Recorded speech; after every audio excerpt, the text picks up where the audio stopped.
cut out the rest. So if this works the first time, it'd be great. Let's see if it works.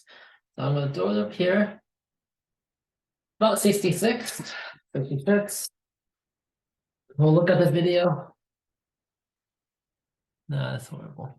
This video, and I found that 0.22 seconds. So 0.22 seconds over here.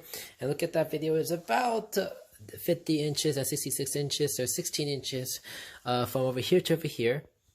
So the ground level over here is 0, is the distance of that, which is 50 again.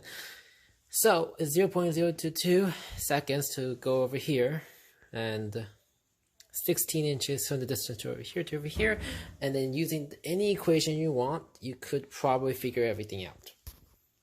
Yeah, so with those two things, there's a few equations you could use to figure out the initial velocity if you want, or the final velocity in the end, or whatever you want.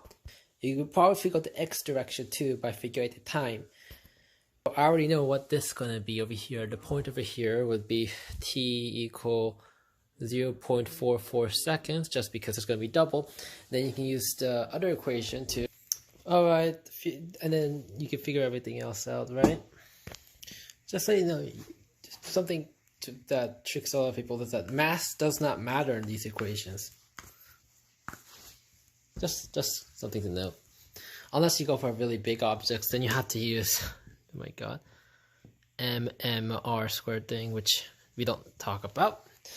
Anyways, you can figure things out from this equation. First, you would probably want the initial velocity. And this is going to be x, and then this is the x direction, this is y, and y direction. And this is cancelled out because air resistance doesn't matter in this equation. So in the end, this is just like this. We can easily figure out the initial velocity of the x direction, which means you can figure out this space over here continuously. And this over here you can figure out. The y direction would be confusing a little bit, but A, you would plug in 9.8 meters per second squared. And you would do a bunch of other things to get V. So this is going to be the question. These are the three questions. Find the initial VO, initial. And I guess you can ask for the final V2 if you want. And find the highest point, Y. And then find where it lands, X. So how high it goes, the highest point. And where it lands, like over there. I can measure it. I did measure it. And I could tell you the actual numbers to your theoretical. To note is at this point, it's not where it landed. It actually landed over here somewhere. You have to figure that out.